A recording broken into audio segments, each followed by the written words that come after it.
Hello friends, എല്ലാവർക്കും നമസ്കാരം. മറ്റൊരു പ്രധാനപ്പെട്ട ടോപ്പിക്കാണ് നമ്മളുടെ ഇന്നത്തെ ഡിസ്കഷൻ. അതായത് വെസ്റ്റ് ഏഷ്യ തന്നെയാണ് കോണ്ടെക്സ്റ്റ്. പിന്നെ പാകിസ്ഥാൻ സൗദി മിലിറ്ററി കരാറിനെക്കുറിച്ച് നമ്മൾ നേരത്തെ വീഡിയോകൾ ചെയ്തിട്ടുണ്ടായിരുന്നു. അപ്പോൾ കൃത്യമായിട്ട് നമുക്ക് ഇറാൻ കഴിഞ്ഞ വർഷം സെപ്റ്റംബറിലാണ് ഈ ഇരു രാജ്യങ്ങളും തമ്മിൽ ഇങ്ങനൊരു അതിനെ സ്ട്രാറ്റജിക് മ്യൂച്വൽ ഡിഫൻസ് എഗ്രിമെൻറ്റ് എന്നുള്ളൊരു പേരാണ് ഇട്ടിരിക്കുന്നത്. സ്ട്രാറ്റജിക്കാണ്. സ്ട്രാറ്റജിക് എന്ന് പറഞ്ഞാൽ വളരെ തന്ത്രപരമായിട്ടുള്ള എന്നൊക്കെയുള്ള അർത്ഥം വരുന്നതാണ് സ്ട്രാറ്റജിക് എന്ന് പറയുമ്പോൾ. അപ്പോൾ അത് യുദ്ധ സമയത്തും പീസ് ടൈമിലും ഒക്കെ തന്നെ ഈ പറഞ്ഞ ട്രീറ്റി അവർക്ക് പരസ്പരം ആക്ടിവേറ്റ് ചെയ്യാൻ സാധിക്കും. ഇപ്പം നമ്മൾ ഈ പാകിസ്ഥാനെയും സൗദിയും തമ്മിൽ കമ്പയർ ചെയ്യുമ്പോൾ വെൽത്തി ആയിട്ടുള്ള രാജ്യമാണ് സൗദി. പക്ഷേ മിലിറ്ററിലി അവർക്ക് അമേരിക്കയുടെയും ബ്രിട്ടൻ്റെയൊക്കെ തന്നെ ആയുധങ്ങൾ, വളരെ അത്യാധുനികമായിട്ടുള്ള ആയുധങ്ങൾ സൗദിയുടെ കയ്യിലുണ്ട്. F-15 യൂറോ ഫൈറ്റർ ഇതുപോലുള്ള ഏറ്റവും അഡ്വാൻസ്ഡ് ആയിട്ടുള്ള ഫൈറ്റർ എയർക്രാഫ്റ്റും ഒക്കെ തന്നെ ഉണ്ട്. പക്ഷേ ഇസ്രായേലിന് ലഭിക്കുന്ന അത്രയും അഡ്വാൻസ്ഡ് ആയിട്ടുള്ള വെപ്പൺസ് ഒന്നും തന്നെ മിഡിൽ ഈസ്റ്റിലെ മറ്റൊരു രാജ്യത്തിനും അമേരിക്ക നൽകുകയില്ല. അത് അവരുടെ ഒരു പോളിസിയാണ്. കാരണം ഇസ്രായേൽ ഫസ്റ്റാണ്. ശരിക്കും പറഞ്ഞാൽ ട്രംപ് പറയുന്ന അമേരിക്ക ഫസ്റ്റ് അല്ല, ശരിക്കും പറഞ്ഞാൽ ഇസ്രായേൽ ഫസ്റ്റാണ് അമേരിക്കയുടെ പോളിസി എന്ന് നമുക്ക് മനസ്സിലാക്കാൻ സാധിക്കും. അപ്പോൾ ഇസ്രായേലിന് കൊടുക്കുന്ന അത്ര അത്യാധുനികമായിട്ടുള്ള ആയുധങ്ങളൊന്നും തന്നെ മറ്റൊരു രാജ്യത്തിനും കൊടുക്കത്തില്ല. F-35 കുറിച്ച് നമ്മൾ സംസാരിച്ചാണ്. ഇപ്പോൾ അമേരിക്കയുടെ കൈവശമുള്ളതിലേക്ക് ഏറ്റവും അഡ്വാൻസ്ഡ് ആയിട്ടുള്ള സ്റ്റെൽത്ത് ഫൈറ്റർ F-35 ആണ്. F-35 ആദ്യം UAE മേടിക്കാൻ വേണ്ടി പ്ലാനിട്ടായിരുന്നു. അത് പിന്നെ ട്രംപിൻ്റെ ഫസ്റ്റ് അഡ്മിനിസ്ട്രേഷനിൽ ട്രംപ് ഇതുപോലെ തന്നെ സെയിൽസ് പിച്ചൊക്കെ നടത്തിയാണ്. UAE ഏകദേശം മേടിക്കാം അല്ലെങ്കിൽ UAE കൊടുക്കാനുള്ള ധാരണയായില്ല. ബൈഡൻ വന്നതിന് ശേഷം അത് ആ ഒരു പ്ലാൻ, അമേരിക്കയുടെ ഒരു പ്ലാൻ അത് ബാൻ ചെയ്യായിരുന്നു. എന്നുവെച്ചാൽ UAE F-35 കൊടുക്കത്തില്ല എന്നൊരു ഒഫീഷ്യലായിട്ടുള്ള തീരുമാനം അമേരിക്കൻ അഡ്മിനിസ്ട്രേഷൻ്റെ ഭാഗത്തു നിന്നുണ്ടായിട്ടുണ്ടായിരുന്നു. അതിൻ്റെ കാരണം അവർ പറയുന്നത് UAE എന്നാണ് പറയുന്നത്, വളരെ കുറവല്ലാത്ത രീതിയിലുള്ള ചൈനീസ് വെപ്പൺസ് സിസ്റ്റംസൊക്കെ ഉപയോഗിക്കുന്നുണ്ട്. അതുകൊണ്ട് തീർച്ചയായിട്ടും, കാരണം ഇത്ര അഡ്വാൻസ്ഡുള്ള വെപ്പൺ UAE കൊടുത്തു കഴിഞ്ഞാൽ ഇതിൻ്റെ ടെക്നിക്കൽ പാരാമീറ്റേഴ്സും ടെക്നിക്കൽ ഡീറ്റെയിൽസും ഒക്കെ തന്നെ ലീക്ക് ആകാനുള്ള സാധ്യതയുണ്ട്. അപ്പോൾ അത് കണക്കിലെടുത്തുകൊണ്ട് തന്നെ ബൈഡൻ്റെ അഡ്മിനിസ്ട്രേഷൻ അല്ലെങ്കിൽ ബൈഡൻ ഭരണകൂട സമയത്ത് അമേരിക്ക അത് ഒഫീഷ്യലായിട്ട് തന്നെ ബാൻ ചെയ്തിരുന്നു. പിന്നെ UAE കുറച്ചുകളൊക്കെ അത് ശ്രമിച്ചു നോക്കി, പക്ഷേ അത് റീആക്ടിവേറ്റ് ചെയ്യാൻ സാധിച്ചില്ല. അതിനുശേഷം അവർ അത് ഉപേക്ഷിക്കുകയും പിന്നെ ഫ്രാൻസിൽ നിന്നും റഫേൽ വിമാനങ്ങൾ വാങ്ങിക്കാനുള്ള തീരുമാനങ്ങളൊക്കെ UAE എടുത്തു. പിന്നെ ഇപ്പോൾ ട്രംപ് രണ്ടാമത് വന്നപ്പോൾ സൗദി അറേബ്യയ്ക്ക് F-35 കൊടുക്കാം എന്നൊക്കെയുള്ളൊരു തീരുമാനം കൊടുക്കാൻ താല്പര്യമുണ്ട്. ഇപ്പോൾ നമ്മൾ ഇന്ത്യയോട് പറഞ്ഞ പോലെ തന്നെ, കാരണം ഇന്ത്യ ഒന്നും മൈൻഡ് ചെയ്തില്ലല്ലോ. കാരണം ഇത് സെയിൽസ് പിച്ച് നടത്തിയാണത്. അതിൻ്റെ മുന്നോട്ടുള്ള ബാക്കിയുള്ള ഒത്തിരി പ്രോസസ്സുകൾ കൂടി കടന്നു പോകേണ്ടതുണ്ട് ഇരു രാജ്യങ്ങൾക്കും, ഏത് രാജ്യമായാലും ശരി. അപ്പോൾ ട്രംപ് ഇല്ല ഒരു ബിസിനസ്സുകാരനായതുകൊണ്ട് പച്ചയ്ക്ക് എവിടെയും ചെന്നിട്ട് ഈ പറഞ്ഞ ഡീൽ മേക്കിംഗ് ആണ് എന്ന് നമുക്കിപ്പോൾ മറ്റ് അമേരിക്കൻ പ്രസിഡൻസിൻ്റെ ഭാഗത്തു നിന്ന് നമ്മൾ ഇങ്ങനെയുള്ള ഈ പറഞ്ഞൊരു രീതി ഒന്നും നമ്മളിതുവരെ കാണുവാൻ സാധിച്ചിട്ടില്ല. പക്ഷേ ട്രംപ് വളരെ പച്ചയ്ക്ക് ബിസിനസ് ഡീലല്ലേ, ഇപ്പം ഏത് ഒരു ഹെഡ് ഓഫ് സ്റ്റേറ്റിൻ്റെ കൂടെ ഇരിക്കുമ്പോൾ തന്നെയാണ് പച്ചയ്ക്ക് വിളിച്ച് പറയുന്നത്, തരാം, മേടിക്കണം, നിങ്ങളുടെ പൈസ ഉണ്ട് എന്നൊക്കെയുള്ള രീതിയിലാണ് ട്രംപ് ഒരു ബിസിനസ്സുകാരനെ പോലെ തന്നെയാണ് എപ്പോഴും. ട്രംപ് ബിസിനസ്സുകാരനാണ് ബേസിക്കലി. അപ്പം മറ്റുള്ള പ്രസിഡൻറ്റുമാരിൽ നിന്നും വ്യത്യസ്തമായിട്ടുള്ള പ്രസിഡൻറ്റ് ആയിട്ടാണ് ട്രംപിനെ നമ്മൾ കാണിക്കുന്നത്. ഒരു നെഗോഷിയേറ്റർ, ബാർഗെയിനർ, അല്ലെങ്കിൽ എന്താണ് പറയുന്നത്, പുള്ളി ഒരു ട്രാൻസാക്ഷണൽ പ്രസിഡൻറ്റ് എന്ന രീതിയിലാണ് എല്ലാവരും കണക്കാക്കുന്നത്. പക്ഷേ എവിടെ പോയി കഴിഞ്ഞാൽ പുള്ളിക്ക് ഇത് മാത്രമേ ഉള്ളൂ, ഡീൽ ഉറപ്പിക്കുക. എങ്ങനെയാണ് ഡീൽ ഉറപ്പിക്കുക? സ്വന്തമായിട്ടുള്ള ബിസിനസ് സാമ്രാജ്യമുണ്ട്, മക്കൾക്കും മരുമക്കൾക്കൊക്കെ ഉണ്ട്. അപ്പോൾ അതെല്ലാം ആദ്യം ഉറപ്പ് വരുത്തുക. നമ്മുടെ ഇവിടുത്തെ ചില ആൾക്കാരുടെ കൂട്ട് നമ്മുടെ നാട്ടിലെ ചില ഇതുപോലുള്ള ഹെഡ് ഓഫ് സ്റ്റേറ്റിൻ്റെ കാര്യങ്ങൾ പറയുന്നോട്ട്. ഹെഡ് ഓഫ് സ്റ്റേറ്റ് എന്ന് പറഞ്ഞാൽ നമ്മുടെ മുകളിലുള്ള ആൾക്കാരല്ല, ചില സംസ്ഥാനങ്ങളിലൊക്കെ തന്നെ തലപ്പത്തിരിക്കുന്ന ആൾക്കാരൊക്കെ തന്നെ ഇങ്ങനെയൊക്കെ തന്നെയല്ലോ, സ്വന്തം കുടുംബത്തിന് വേണ്ടിയുള്ള ഡീൽ മേക്കേഴ്സ് ആണല്ലോ ശരിക്കും പറഞ്ഞു കഴിഞ്ഞാൽ ചില ചീഫ് മിനിസ്റ്റേഴ്സൊക്കെ. അപ്പോൾ അതുപോലെ തന്നെ ഒക്കെ അതെന്തൊരാകട്ടെ, പൊളിറ്റിക്സ് എല്ലാം അങ്ങനെയൊക്കെ തന്നെയാണ്. നമ്മൾ ഏരിയത്ത് പോലെ ഇപ്പം ടർക്കിലെ എർഡോഗാനും ഇതൊക്കെ തന്നെയാണ്, മനസ്സിലായല്ലോ. ടർക്കിലെ എർഡോഗാനും ഇതുപോലെ തന്നെ ഒരു വമ്പൻ ബിസിനസ് സാമ്രാജ്യം അവരുടെയായിട്ടുള്ള മോനും അല്ലെങ്കിൽ മുകളിലോട്ടൊക്കെ ഉണ്ടാക്കിക്കൊണ്ടിരിക്കുന്ന ഒരു വ്യക്തിയാണ്. അപ്പോൾ എല്ലാ രാജ്യത്തും നമ്മൾ എന്ന് കഴിഞ്ഞാൽ ഇതുപോലുള്ള പൊളിറ്റീഷ്യൻസൊക്കെ തന്നെ ഇങ്ങനെ തന്നെയാണ്. ട്രംപ് മാത്രമല്ല ഇതിനകത്തൊരു എക്സെപ്ഷൻ എന്ന് പറഞ്ഞു കഴിഞ്ഞാൽ എല്ലാ രാജ്യത്തും ഇങ്ങനെ തന്നെയാണ്. പിന്നെ ഇന്ത്യയിൽ നമുക്കതിനെ വ്യത്യസ്തമായ രീതിയിൽ മാത്രമേ കാണാൻ സാധിക്കത്തുള്ളൂ എന്നുള്ളൊരു ഡിഫറൻസ് മാത്രമേ ഉള്ളൂ, അല്ല വേറെ കാര്യങ്ങളൊന്നുമില്ല, എല്ലാവരുടെയൊക്കെ തന്നെ. ഓക്കെ, അപ്പം പാകിസ്ഥാനും സൗദിയും തമ്മിലുള്ള കാര്യം പറഞ്ഞപ്പോൾ പാകിസ്ഥാനെ സംബന്ധിച്ച് സൗദി അറേബ്യയെ സംബന്ധിച്ച് അവർ റിച്ചാണ്, വെൽത്തിയായിട്ടുള്ള രാജ്യമാണ്. പക്ഷേ പാകിസ്ഥാൻ്റെ അത്രയും മിലിറ്ററിലി പവർഫുൾ അല്ല സൗദി എന്ന് പറഞ്ഞ രാജ്യം. പാകിസ്ഥാൻ ഞാൻ നേരത്തെ പറഞ്ഞിട്ടുണ്ട്, നമുക്കത്ര നെഗ്ലക്റ്റ് ചെയ്യാൻ പറ്റുന്ന ഒരു എന്താ പറയുന്നത് ഒരു മിലിറ്ററി പവറല്ല. ഇപ്പോൾ ഇന്ത്യയായിട്ട് കമ്പയർ ചെയ്യുമ്പോൾ ഒക്കെ അതൊരു എന്താണ് പറയുന്നത് പവർ മിസ്മാച്ചൊക്കെ ഉണ്ടായിരിക്കും, അത് വേറെ കാര്യം. എന്നാൽ തന്നെയും നമുക്ക് ഒരു വളരെ നെഗ്ലക്റ്റ് ചെയ്യാൻ കഴിയാത്ത ഇപ്പോൾ സൗദി അല്ലെങ്കിൽ മറ്റ് മുസ്ലിം രാജ്യങ്ങളെയൊക്കെ തന്നെ കമ്പയർ ചെയ്ത് നോക്കുമ്പോൾ മുസ്ലിം രാജ്യങ്ങളുടെ കൂട്ടത്തിൽ ഏറ്റവും വളരെ പവർഫുള്ളായിട്ടുള്ളൊരു രാജ്യമാണ്, മിലിറ്ററി എഡ്ജുള്ള രാജ്യമാണ്. കാരണം വളരെ എന്താണ് പറയുന്നത് വർത്തനസ് അല്ലെങ്കിൽ ഫൈറ്റിംഗ് സ്പിരിറ്റുള്ള നമുക്കറിയാം.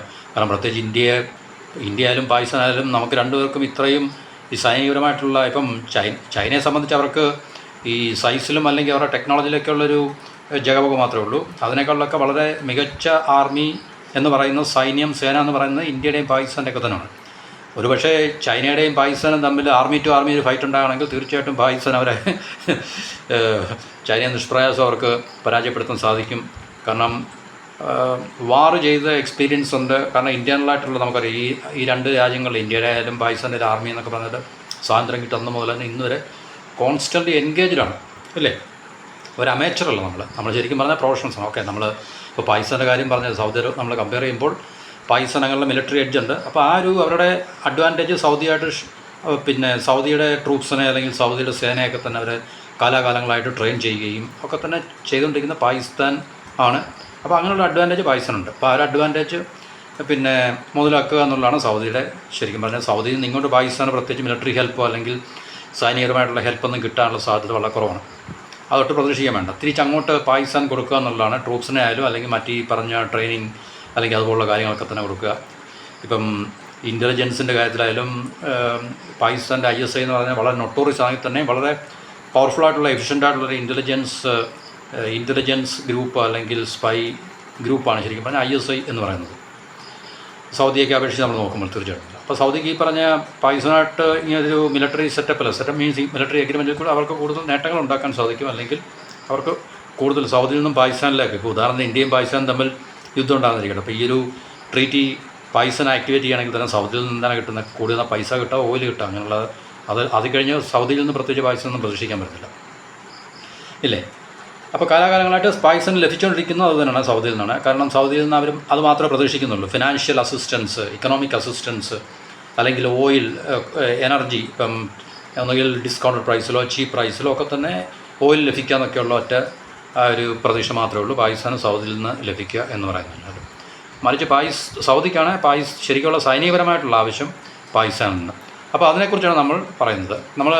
അപ്പോൾ 2025 സെപ്റ്റംബറിലാണ് ഇവർ തമ്മിൽ ഈ സൈനിക എഗ്രിമെൻറ്റ് സൈൻ ചെയ്തത്, സ്ട്രാറ്റജിക് മ്യൂച്വൽ ഡിഫൻസ് എഗ്രിമെൻറ്റ്. അപ്പോൾ അന്ന് നമ്മൾ ചില ആൾക്കാർ ഇതിനെ ഇന്ത്യക്കെതിരെയുള്ള ഒരു നീക്കുപോക്കാണെന്നൊക്കെ പറഞ്ഞിട്ട് ചുമ്മാ വെറുതെ ബ്ലണ്ടായിട്ട് വിവരക്കേടൊക്കെ പറഞ്ഞു. കാരണം ഇന്ത്യ ഈ പറഞ്ഞ ഇവർ തമ്മിലുള്ള എഗ്രിമെൻറ്റ് യാതൊരു രീതിയിലത് ബാധിക്കത്തില്ല. കാരണം ഇത് അന്ന് ഇതിനെക്കുറിച്ച് കൃത്യമായിട്ട് അനലൈസ് ചെയ്ത വ്യക്തികൾക്ക് മനസ്സിലാക്കാം. കാരണം ഇത് സൗദിക്ക് അവരുടെ റീജിയണൽ ജിയോ പൊളിറ്റിക്കൽ ഇപ്പോൾ ഇറാനെതിരെ ഡിപ്ലോയ് ചെയ്യാൻ തീർച്ചയായിട്ടും ഇറാനെതിരെ ഡിപ്ലോയ് ചെയ്യപ്പെടാൻ പാകിസ്ഥാൻ അതിനെ സമ്മതിക്കുമെന്ന് തോന്നുന്നില്ല. അതിനപ്പുറത്ത് യമൻ ഹൂത്തി ഇതുമായിട്ട് ബന്ധപ്പെട്ട, കാരണം ഈ സൗദിയും UAEയും തമ്മിൽ ഹൂത്തികൾക്കെതിരെ 2015 സ്റ്റാർട്ട് ചെയ്തത്. 2015 യുദ്ധം തുടങ്ങിയ സമയത്ത് പാകിസ്ഥാനെ അവർ ഇൻവൈറ്റ് ചെയ്തതാണ് ശരിക്കും. അന്ന് പാകിസ്ഥാൻ പോയില്ല, പാകിസ്ഥാൻ പങ്കെടുത്തില്ല, പാകിസ്ഥാനെ മിലിറ്ററി അയച്ചില്ല ശരിക്കും പറഞ്ഞു കഴിഞ്ഞാൽ. പാകിസ്ഥാൻ അന്ന് വേറെ തീരുമാനമാണ്. പിന്നെ സൗദിയും UAEയും തമ്മിൽ അവിടെ യമനിൽ ഹൂത്തികൾക്കെതിരെ യുദ്ധം ആരംഭിക്കുകയും അതിനുശേഷം അത് അവർക്ക് ശക്തമായിട്ടുള്ള തിരിച്ചടികളൊക്കെ ലഭിക്കുകയും ആദ്യം UAE അവിടെ നിന്ന് മാറുകയും പിന്നെ സൗദി പതുക്കെ 2019 ഒമാൻ്റെ നേതൃത്വത്തിൽ അല്ലെങ്കിൽ ഒമാൻ്റെ മധ്യസ്ഥതയിൽ ചില പീസ് ടോക്കുകളൊക്കെ നടക്കുകയും അവിടെ വെടിനിർത്തൽ തൽക്കാലം ഹൂത്തികളും സൗദിയും തമ്മിൽ ഇപ്പോഴില്ല.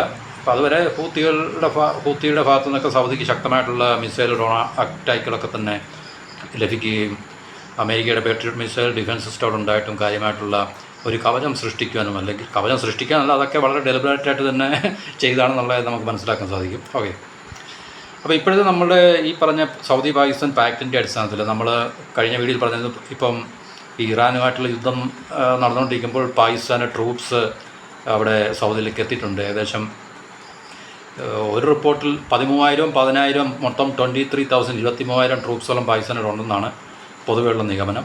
ചിലത് 13 എന്ന് പറയുന്നു, ചില 10 + 13 എന്ന് പറയുന്നു. എനിവേ 13,000 അവിടെ ഉണ്ടെന്നാണ് സൗദിയുടെ ഡിഫൻസ് മിനിസ്ട്രി പോലും അവരത് അവരുടെ ഒഫീഷ്യലായിട്ടുള്ള സ്റ്റേറ്റ്മെൻറ്റ് പുറത്തു വന്നിട്ടുണ്ട്. പാകിസ്ഥാൻ്റെ ട്രൂപ്സുകളുണ്ട്. അതുപോലെ തന്നെ 18ഓളം fighter aircraft American fighter aircraft ആണെന്നാണ് ചില റിപ്പോർട്ടുകൾ പറയുന്നത്. F-15 അങ്ങനെയാണെന്ന് തോന്നുന്നു. പിന്നെ ചില റിപ്പോർട്ടുകൾ പറയുന്നത് ചൈനയുടെ ഈ JF തണ്ടർ അങ്ങനെയാണ്ട് നാമകരണം ചെയ്യിക്കുന്ന ഫൈറ്റർ എയർക്രാഫ്റ്റ് ഉണ്ട്. അപ്പോൾ അതാണ് ഡിപ്ലോയ് ചെയ്തിരിക്കുന്നതെന്ന് പറയുന്നു. അപ്പോൾ എനിവേ പാകിസ്ഥാൻ്റെ ട്രൂപ്സുകളുണ്ട്.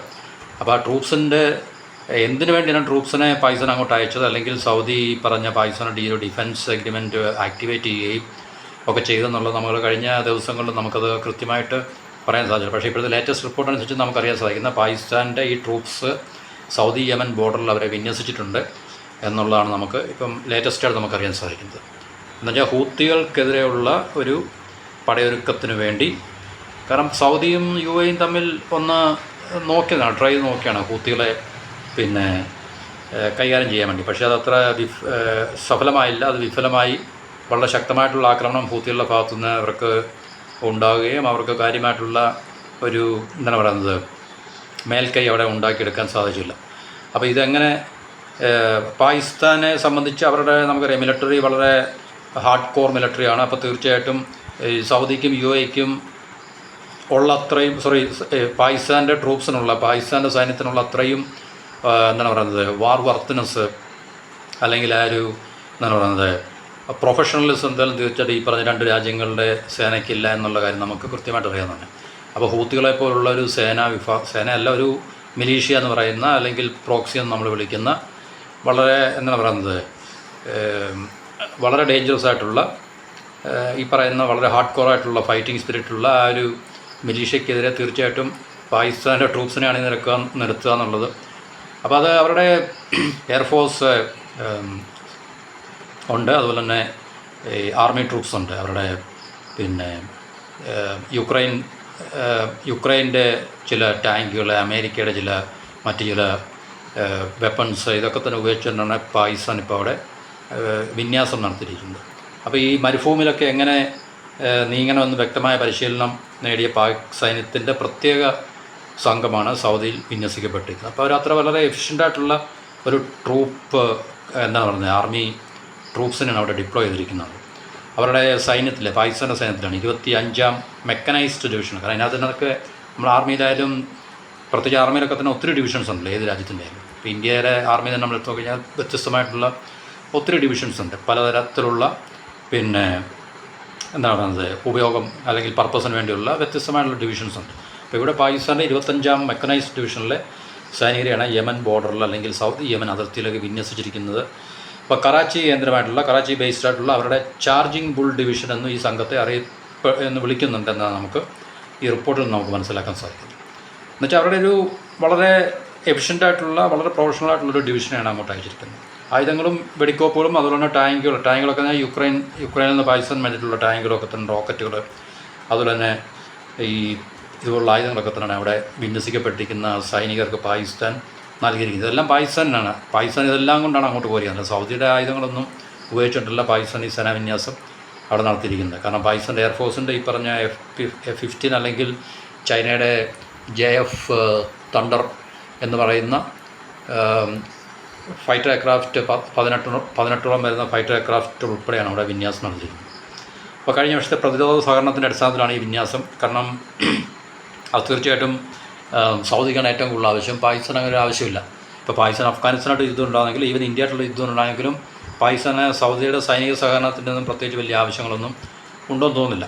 കാരണം നമുക്ക് ആ ഒരു മിലിറ്ററി ഇക്വേഷൻ, രണ്ട് രാജ്യങ്ങൾ തമ്മിലുള്ള മിലിറ്ററി ഇക്വേഷൻ നമുക്ക് പരിശോധിച്ച് കഴിഞ്ഞാൽ മനസ്സിലാക്കാവുന്നേ ഉള്ളൂ. സൗദിക്കാണ് ഇതിൽ ആവശ്യം തീർച്ചയായിട്ടും നമ്മൾ. അപ്പോൾ ഇതിന് ശേഷം രണ്ടാമത്തെ സൈനിക സംഘമാണ്. രണ്ടാമത്തെ സൈനിക സംഘം എന്ന് പറയുമ്പോൾ തീർച്ചയായിട്ടും ആദ്യത്തെ 10ഉം രണ്ടാമത്തെ 13 കൂട്ടി 23,000 ടോട്ടൽ 23,000 ട്രൂപ്സിൻ്റെ ഡിപ്ലോയ്മെൻറ്റ് ഇപ്പോൾ അവിടെ ഉണ്ടെന്നാണ് നമുക്ക് മനസ്സിലാക്കാൻ സാധിക്കുന്നത്. അപ്പോൾ സൗദിയുടെ സുരക്ഷ ഉറപ്പാക്കുക എന്നുള്ളതാണ്. കാരണം ഇറാനിൽ നിന്നും ഇപ്പോൾ നേരിട്ട് അവർ ഫേസ് ചെയ്തിട്ടുള്ള അറ്റാക്കുകൾ, അത് ഈ പറഞ്ഞ ഇറാൻ ഇസ്രായേൽ യുദ്ധം തുടങ്ങിയതിന് ശേഷം ഇറാൻ ഈ പറഞ്ഞ GCC രാജ്യങ്ങളൊക്കെ ടാർഗറ്റ് ചെയ്തുകൊണ്ടിരുന്നപ്പോൾ തീർച്ചയായിട്ടും എനർജീസ്, ഇൻഫ്രാസ്ട്രക്ചറും മറ്റിടങ്ങളും ഒക്കെ തന്നെ, അതായത് അവരുടെ മിലിറ്ററി ബേസുകളൊക്കെ തന്നെ ലക്ഷ്യമാക്കിക്കൊണ്ടായിരുന്നില്ല ഇറാൻ്റെ ഡ്രോൺ, മിസൈൽ, റോക്കറ്റ് അറ്റാക്കുകളൊക്കെ തന്നെ നടന്നത്. അപ്പോൾ അന്നേരം തീർച്ചയായിട്ടും സൗദി എന്തുകൊണ്ട്, കാരണം ഒരുപക്ഷെ ഈ യുദ്ധത്തിൻ്റെ അവസാന നാളുകളായിരിക്കും പാകിസ്ഥാൻ്റെ ഈ ട്രൂപ്പ് ഡിപ്ലോയ്മെൻറ്റ് ഉണ്ടായെന്നാണ് നമുക്ക് മനസ്സിലാക്കാൻ സാധിക്കുന്നത്. അപ്പോൾ ആദ്യം സൗദി ഇങ്ങനെ ഒരു അറ്റാക്ക് നേരിട്ടപ്പോൾ തന്നെ എന്തുകൊണ്ട് ഈ ട്രീറ്റി ആക്ടിവേറ്റ് ചെയ്ത് പാകിസ്ഥാൻ്റെ ട്രൂപ്സിനെ അങ്ങോട്ട് വിളിച്ചില്ല എന്നുള്ളത്. അപ്പോൾ നമുക്കത് തീർച്ചയായിട്ടും ഇറാനെതിരെ ഡിപ്ലോയ്മെൻറ്റ് നടത്താനുള്ള, കാരണം അത് അവിടുന്ന് എന്തൊരു ആർമി ഡിപ്ലോയ്മെൻറ്റിൽ കൂടെ പ്രത്യേകിച്ചൊന്നും അവർക്ക് നേടാനുണ്ടെന്ന് തോന്നില്ല. പിന്നെ പാകിസ്ഥാൻ്റെ എയർഫോഴ്സിനെ ഉപയോഗിച്ചിട്ട് അമേരിക്കയ്ക്കൊപ്പം ഇസ്രായേലിനൊപ്പം നിന്നിട്ട് അല്ലെങ്കിൽ സൗദിയും പാകിസ്ഥാനുള്ള ജോയിൻറ്റ് ഓപ്പറേഷൻ ഇറാനെതിരെ വേണമെങ്കിൽ സാധ്യമാകും. പക്ഷേ പാകിസ്ഥാൻ്റെ ആർമിക്ക് അവിടെ എന്താണ് റോളെന്നുള്ളത് നമുക്ക് അറിയില്ല. അതേസമയം ഇറാൻ പാകിസ്ഥാൻ ബോർഡറിൽ ഏതെങ്കിലും രീതിയിലുള്ള പിന്നെ പാകിസ്ഥാനെ കൊണ്ട് നമ്മൾ നേരത്തെ പറഞ്ഞ പോലെ തന്നെ യുദ്ധം അവിടെ ട്രിഗർ ചെയ്യിപ്പിച്ചിട്ട് അങ്ങനെ ആണെങ്കിൽ നമുക്ക് പാകിസ്ഥാൻ്റെ ആർമിക്ക് എന്തെങ്കിലും റോൾ ഉണ്ടാകും എന്ന് നമുക്ക് മനസ്സിലാക്കാൻ സാധിക്കും. പക്ഷേ സൗദി ബേസ്ഡായിട്ട് പാകിസ്ഥാൻ്റെ ആർമിക്ക് എന്താണ് റോൾ എന്നുള്ള കാര്യം നമുക്ക് മനസ്സിലാകുന്നില്ല. പക്ഷേ ഇപ്പോൾ നമുക്ക് പിക്ചർ കൂടുതൽ ക്ലിയറായി. കാരണം യമൻ സൗദി ബോർഡറിൽ, കാരണം കാര്യമായിട്ടുള്ള ബോർഡർ അവർ തമ്മിലുണ്ട്. കാരണം യമൻ എന്ന് പറയുന്നത് ഇത് ശരിക്കും പറഞ്ഞാൽ സൗദിയുടെ വാറല്ല, UAEയുടെയും വാറല്ല, ഇത് ബ്രിട്ടീഷ് ബ്രിട്ടീഷ് വാർ തന്നെയാണ്. കാരണം ഇത് 100 വർഷങ്ങളോളം ആയിട്ടിപ്പം യമനെതിരെ ബ്രിട്ടൻ എന്ന് പറഞ്ഞാൽ ബ്രിട്ടീഷ് സാമ്രാജ്യത്തിൻ്റെ ഞാൻ പറയുന്നത്, ബ്രിട്ടീഷ് സാമ്രാജ്യം യമനെതിരെ ശക്തമായിട്ട് ഈ പറഞ്ഞ പണ്ട് ഇന്ത്യക്കെതിരെ എങ്ങനെയൊക്കെ ആയിരുന്നു നമ്മളെ പട്ടിണിയിലാക്കുകയും നമ്മുടെ ജാലിയൻ വാലാബാഗ് പ്രശ്നങ്ങളൊക്കെ തന്നെ നമുക്കറിയാമെന്നല്ലേ. അപ്പം അങ്ങനെയുള്ള ഇന്ത്യ തീർച്ചയായിട്ടും ഒരു ബ്രിട്ടീഷ് പ്രോക്സിയായിട്ടുള്ള അല്ലെങ്കിൽ അമേരിക്കൻ ബ്രിട്ടീഷ് പ്രോക്സിയായിട്ടുള്ള ഇസ്രായേലിനെ നമ്മൾ സപ്പോർട്ട് ചെയ്യുക എന്ന് പറയുമ്പോൾ തീർച്ചയായിട്ടും,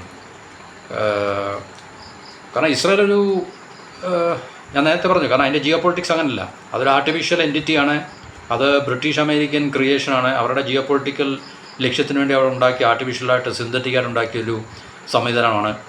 പിന്നെ എന്നുവെച്ചാൽ മിഡിൽ ഈസ്റ്റിനെ കൺട്രോൾ ചെയ്യാനും അവിടുത്തെ റിസോഴ്സിൻ്റെ മുകളിൽ ആധിപത്യം സ്ഥാപിക്കാനും വേണ്ടി ബ്രിട്ടൻ ഉണ്ടാക്കിയ ഒരു പിന്നെ അവരുടെ ഒരു ഇമ്പീരിയൽ ഔട്ട് പോസ്റ്റ് മാത്രമാണ് ഈ ഇസ്രായേൽ എന്ന് പറയുന്നത് കഴിഞ്ഞാൽ. അപ്പോൾ അതുപോലെ ഒരു സംവിധാനം തന്നെയാണ് പാകിസ്ഥാൻ നമ്മൾ പറഞ്ഞതാണ്. കാരണം സൗത്ത് ഏഷ്യ അല്ലെങ്കിൽ സെൻട്രൽ ഏഷ്യ ഈ പറഞ്ഞ റീജിയൻസിനെയൊക്കെ ഡീസ്റ്റെബിലൈസ് ചെയ്യുക, പ്രത്യേകിച്ച് ഈ ജിഹാദി മിലിറ്റൻസി കൊണ്ട് ഡീസ്റ്റെബിലൈസ് ചെയ്യുക എന്നുള്ള ഉദ്ദേശത്തോടു കൂടി തന്നെയാണ് പാകിസ്ഥാനെ ഉണ്ടാക്കിയത്. വളരെ ദീർഘകാല വീക്ഷണത്തോടുകൂടി തന്നെയാണ് അവരിതെല്ലാം പ്ലാൻ ചെയ്ത് ഇതൊക്കെ എക്സിക്യൂട്ട് ചെയ്തത്. തീർച്ചയായിട്ടും ഇന്ത്യ എന്നുള്ള രാജ്യത്തിൻ്റെ ഭാവിയിൽ ഇന്ത്യ എന്നുവെച്ചാൽ ഒരു അൺഡിവൈഡ് ഇന്ത്യ ആണെങ്കിൽ, നമ്മൾ നേരത്തെ പറഞ്ഞാണ് ഇന്ത്യ പാകിസ്ഥാൻ നമ്മൾ ഡിവൈഡ് ചെയ്തിട്ടില്ലായിരുന്നെങ്കിൽ തീർച്ചയായിട്ടും ഇന്ത്യയുടെ റീച്ച്, ജിയോഗ്രാഫിക്കൽ റീച്ച് എന്ന് പറഞ്ഞു കഴിഞ്ഞാൽ വളരെ മാസീവാണ് നമ്മൾ. അപ്പോൾ നമുക്ക് തീർച്ചയായിട്ടും നമ്മുടെ സമ്പത്ത് വ്യവസ്ഥയുടെ വളർച്ചയ്ക്കൊക്കെ എന്ന് പറഞ്ഞാൽ റിസോഴ്സ് നമുക്ക് വളരെ ഈസിയായിട്ട് ആക്സസ് ചെയ്യാൻ സാധിക്കും. കാരണം നമ്മുടെ തൊട്ട രാജ്യം ഇറാനാകും, മിഡിൽ ഈസ്റ്റാണ്, സെൻട്രൽ ഏഷ്യയിലേക്ക് നമുക്ക് എളുപ്പം പോകാൻ സാധിക്കും. പക്ഷേ ഇപ്പോൾ പാകിസ്ഥാൻ എന്നുള്ള വിലങ്ങുതടി നമ്മുടെ മുമ്പിൽ ഉണ്ടാക്കി വെച്ച് അതിനുശേഷം കാശ്മീർ എന്നുള്ള പ്രശ്നം കൂടെ ഉണ്ടാക്കി വെച്ചപ്പോഴത്തേക്ക് നമുക്ക് ടോട്ടൽ നമ്മുടെ ആക്സസ് കട്ടായി, നമുക്കൊരു രീതിയിലും രക്ഷയില്ല. നമ്മുടെ മാരിടൈം പിന്നെ കടലിൽ കൂടെ നമുക്ക് എത്രത്തോളം സാധിക്കുമെന്ന് വെച്ചാൽ നമുക്ക് പറ്റത്തില്ല. കാരണം ലോകത്തിലുള്ള കടൽ മാരിടൈം മൊത്തം അമേരിക്കയുടെ നിയന്ത്രണത്തിലാണ്. തീർച്ചയായിട്ടും മാരിടൈം ട്രേഡ് നമുക്കത്ര, അതിനേക്കാളും ലാൻഡ് ബേസ്ഡ് ആയിട്ടുള്ള ആക്സസ്സാണ് ഏറ്റവും കൂടുതൽ. അപ്പോൾ അതിനുവേണ്ടിയാണ് ചൈനയും എല്ലാം അവരുടെ ബെൽറ്റ് ആൻഡ് റോഡിൽ കൂടെ അവർ ശ്രമിച്ചുകൊണ്ടിരിക്കുന്നത്. കാരണം മറ്റുള്ള കടൽ മൊത്തം അമേരിക്കയുടെ അറ്റ്ലാന്റിക് പവേഴ്സ് കൺട്രോൾ ചെയ്യുകയാണ്. അപ്പോൾ അതിനകത്ത് നമുക്ക് യാതൊരു നിയന്ത്രണവും ഇല്ല, നമുക്ക് സ്വാധീനമില്ല. അപ്പോൾ ഇന്ത്യയെ സംബന്ധിച്ച് ഇന്ത്യയുടെ ഭാവിയിൽ ഇന്ത്യ വളർന്ന് വലിയ സമ്പദ്ഘടനയും അല്ലെങ്കിൽ സമ്പദ് വ്യവസ്ഥ രാജ്യമാകും, പവർഫുള്ളായിട്ടുള്ള രാജ്യമാകും എന്നുള്ള തീർച്ചയായിട്ടുള്ള അവരുടെ ഒരു മുന്നേ കൂട്ടിയുള്ള വീക്ഷണത്തിൻ്റെ അല്ലെങ്കിൽ ഒരു പ്രവചനത്തിൻ്റെ അടിസ്ഥാനത്തിലാണ് അവർ ഈ പറഞ്ഞ ജിയോ പൊളിറ്റിക്കൽ ഗ്രാൻഡ് ഗെയിം അവർ നടത്തി പാകിസ്ഥാനെ ഉണ്ടാക്കി നമ്മളെ ഏത് നിമിഷവും കടിച്ചു കീറാൻ തയ്യാറായി നിൽക്കുന്നൊരു വേട്ടപ്പട്ടിയായിട്ട് പാകിസ്ഥാനെ ഒരു നിർമ്മിതിയാണുള്ളത്, ആർട്ടിഫിഷ്യൽ ക്രിയേഷനാണ്. അങ്ങനെ അവർ ഒത്തിരി അവരുടെ ഈ പ്രോക്സീസ് ഉണ്ട്. ഇപ്പോൾ ജപ്പാൻ അവരുടെ പ്രോക്സിയാണ്, സൗത്ത് കൊറിയയുടെ പ്രോക്സിയാണ്, ഓസ്ട്രേലിയ, കാനഡ, ന്യൂസിലൻഡ്, ഇങ്ങനെയുള്ള രാജ്യങ്ങളൊക്കെ തന്നെ അവർ, കാരണം ജപ്പാനും സൗത്ത് കൊറിയയും ഓസ്ട്രേലിയ ഒക്കെ തന്നെ ചൈന, റഷ്യ ഇതുപോലുള്ള രാജ്യങ്ങളെ ചെക്ക്മേറ്റ് ചെയ്യാൻ ഈവൻ പാകിസ്ഥാനും അത് തന്നെ, പാകിസ്ഥാൻ്റെ ക്രിയേഷൻ്റെ പിന്നിലും ഈ പറഞ്ഞ ഇന്ത്യ, ഇറാൻ, ചൈന, റഷ്യ, ഈ പറഞ്ഞ രാജ്യങ്ങളെയൊക്കെ തന്നെ ചെക്ക്മേറ്റ് ചെയ്യുക എന്നുള്ള ഉദ്ദേശത്തോടെ തന്നെയാണ്.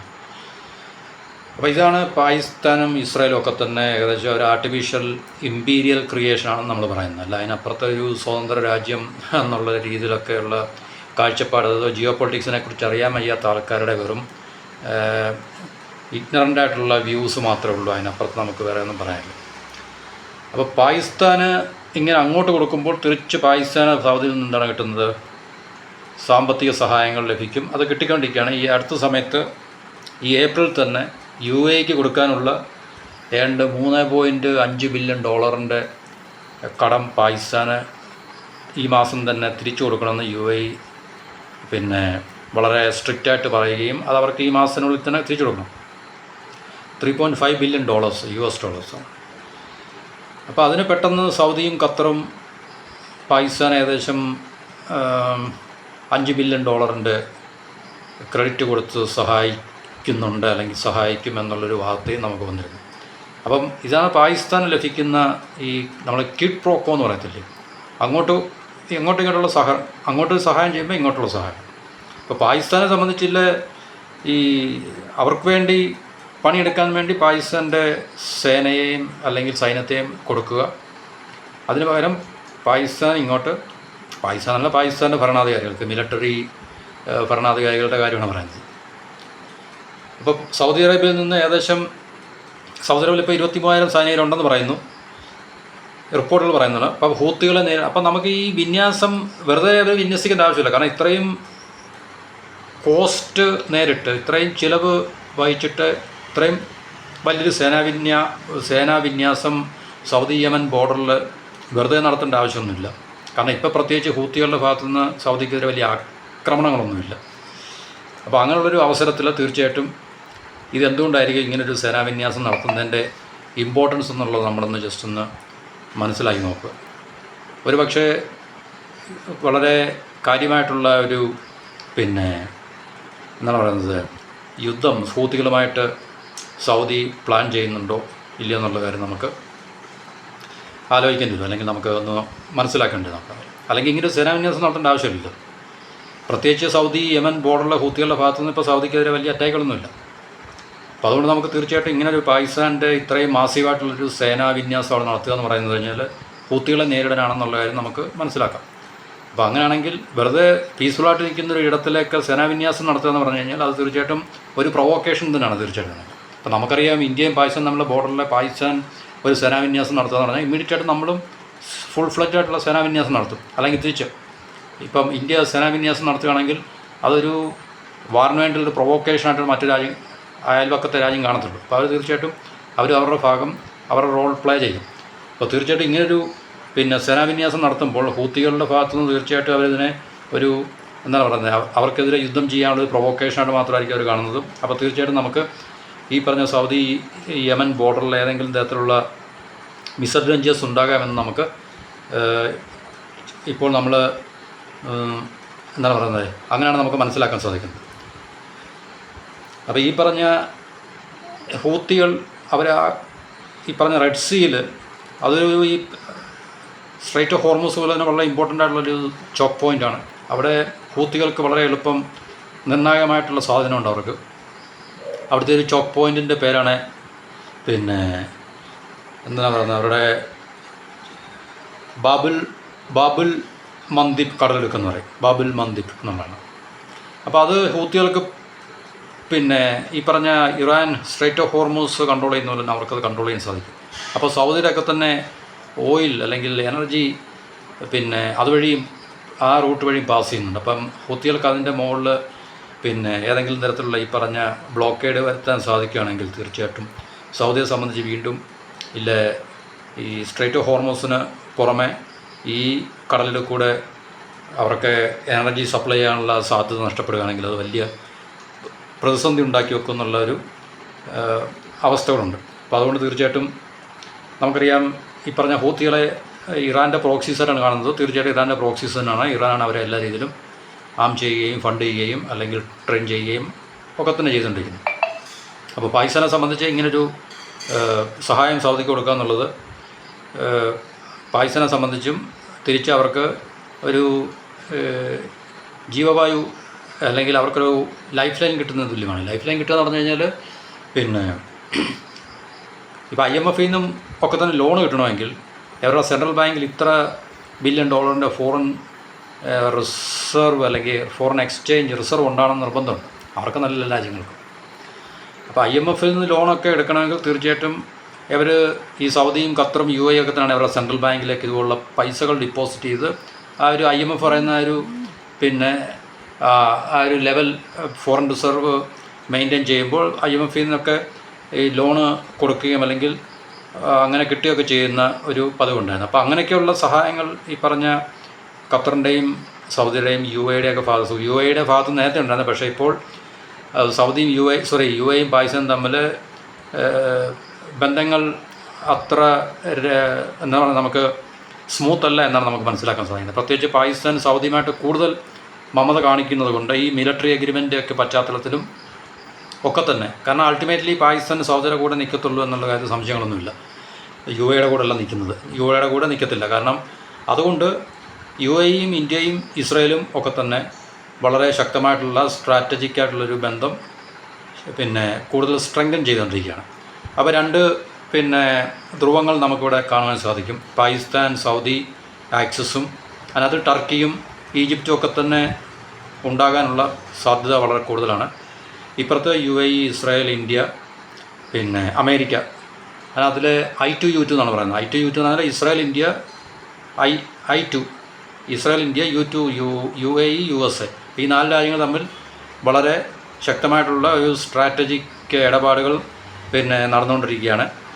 അപ്പോൾ പാകിസ്ഥാനും സൗദിയും മറുഭാഗത്ത് ഈ പറഞ്ഞ, അതുകൊണ്ട് സൗദിയും പിന്നെ UAEയും പാകിസ്ഥാനും തമ്മിലുള്ള ബന്ധങ്ങൾ അത്ര സുഖകരമല്ലാത്തതിൻ്റെ അടിസ്ഥാനത്തിലാണ് ഈ UAE ഇപ്പോൾ പെട്ടെന്ന് ഈ പാകിസ്ഥാനോട് ഈ പറഞ്ഞ പൈസ തിരിച്ചടയ്ക്കാൻ ആവശ്യപ്പെട്ടതെന്നൊക്കെയാണ് നമുക്ക് മനസ്സിലാക്കാൻ സാധിക്കുന്നത്. അപ്പോൾ അതുകൊണ്ട് കടുത്ത സാമ്പത്തിക പ്രതിസന്ധി നേരിടുന്ന പാകിസ്ഥാൻ്റെ മുമ്പിൽ ഇതല്ലാതെ വേറൊരു വഴിയില്ല. കാരണം അവരുടെ സേനയെ ഇതുപോലെ പിന്നെ എന്താണ് പറയുന്നത് റെൻറ്റിന് കൊടുത്തിട്ട് ഇതുപോലെ പൈസ കരസ്ഥമാക്കി തൽക്കാലം അവരുടെ മിലിറ്ററി ഇൻ്റലിജൻസ് സ്റ്റേറ്റിനെ ഓടിക്കുക എന്നുള്ളതല്ലാതെ പാകിസ്ഥാൻ്റെ മുമ്പിൽ വേറെ മാർഗ്ഗമൊന്നുമില്ല, വഴിയൊന്നുമില്ല. അതുപോലെ തന്നെ ഈ സ്ട്രൈറ്റ് ഓഫ് ഹോർമൂസ് അടച്ചതിൻ്റെ ഒക്കെ വെളിച്ചത്തിൽ പാകിസ്ഥാൻ വൻതോതിലുള്ള ഊർജ്ജ പ്രതിസന്ധിയും സാമ്പത്തിക പ്രതിസന്ധിയും ഒക്കെ തന്നെ ഇപ്പോൾ ഇന്ത്യയെ പോലെ രാജ്യത്തിന് ചൈനയെ പോലെ രാജ്യത്തിനൊക്കെ തന്നെ അത്ര വലിയ പെട്ടെന്നൊരു ഇമ്മീഡിയറ്റ് ഷോക്കൊന്നും ഉണ്ടായിട്ടില്ല. ഉണ്ടെങ്കിൽ തന്നെ നമുക്കതിനെ അബ്സോർബ് ചെയ്യാനുള്ള കപ്പാസിറ്റി ഉണ്ട്. പക്ഷേ പാകിസ്ഥാനെ സംബന്ധിച്ച് നമുക്കറിയാം വളരെ തകർന്നടിഞ്ഞിരിക്കുന്ന രാജ്യമായതുകൊണ്ട് ഇതുപോലുള്ള ചെറിയ ചെറിയ പ്രതിസന്ധികൾ പോലും പാകിസ്ഥാന് അബ്സോർബ് ചെയ്യാനുള്ള കപ്പാസിറ്റി ഒരിക്കലുമില്ല. അപ്പോൾ അതുകൊണ്ട് അവർക്ക് സൗദി എന്ന് പറയുന്ന രാജ്യത്തിനെ കൂടുതൽ പ്രീതിപ്പെടുത്തുകയും സന്തോഷിപ്പിക്കുകയൊക്കെ ചെയ്തുകൊണ്ട് ഇരുന്നാൽ മാത്രമേ പാകിസ്ഥാൻ ഏതെങ്കിലും രീതിയിലുള്ള ഒരു ലൈഫ് ലൈൻ അവർക്ക് ലഭിക്കത്തുള്ളൂ എന്നുള്ളതിൻ്റെ അടിസ്ഥാനത്തിൽ കൂടെയാണ് ഇപ്പോൾ ഈ പറഞ്ഞ ഒരു സേനാവിന്യാസം സൗദിയുടെ നിർദ്ദേശപ്രകാരവും ആവശ്യപ്രകാരവും പാകിസ്ഥാൻ നടത്തിയിരിക്കുന്നത്.